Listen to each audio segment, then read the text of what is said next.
The Battle of Uhud was the second battle between the Quraysh and their army against Prophet Muhammad ﷺ and the Islamic army. The battle took place in March of the year 625, 3 years after the Prophet's hijrah to Medina and a year after the Battle of Badr. After the Battle of Badr, the leaders of Mecca were angry and embarrassed that their army lost to the Muslim army, even though their army was much larger.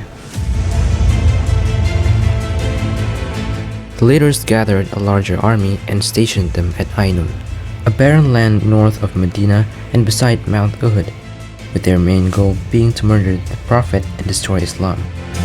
Abu Sufyan, a leader of Mecca, led the Meccan army against the Islamic army.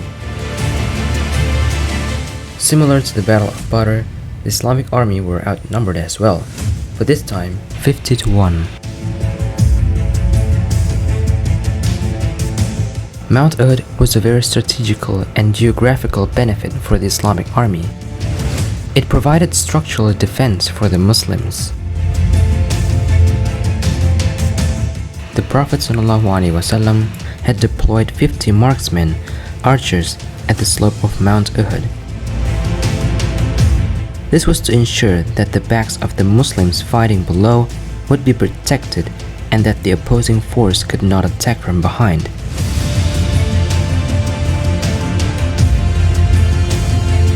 He commanded and ordered that these marksmen never leave their posting regardless of the situation.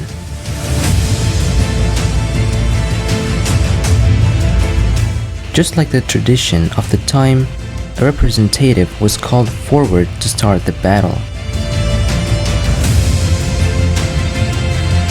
Ali ibn Abu Talib was called forth, representing the Muslim army, and the Meccan army was represented by Talha ibn Abu Talha.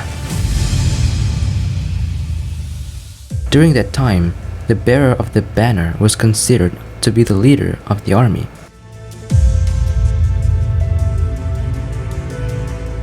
Ali was able to defeat Talha and those to come after him.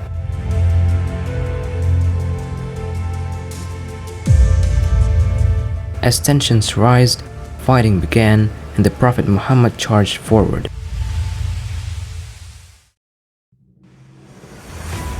The Muslims were gaining more momentum and rapidly defeated the opposing forces. The Muslims were led by Ali ibn Abu Talib, Al-Hamza, Abu Dujana, and more. Unfortunately, during this approach, Islam had lost one of their leaders, Hamza ibn Abdul Muttalib. As Muslims were successful in making the Meccans retreat back, the marksmen who were posted at the slope of Mount Uhud retreated down to the battlefield. Out of their pride and their greed, they disobeyed their orders. Seeing how less marksmen were posted on the slope, the Meccan army saw this opportunity and started to go around the mountain and attack the Muslims from behind. The Muslim army were attacked from the back, which caused so much confusion on who was fighting who that Muslims killed their fellow soldiers. So much so that a lot of Muslims fled and retreated from the battle, leaving the Prophet and his loyal companions behind. Because of this act, many Muslims were killed at the Battle of Uhud.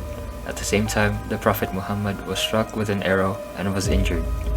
Ali was one of the brave soldiers who continued to protect the Prophet as the other Muslims left the battle. As the Muslims retreated back to Mount Uhud, the Meccan army withdrew and fled the area thinking they succeeded. Many of the bodies of those killed in battle were buried at the site itself.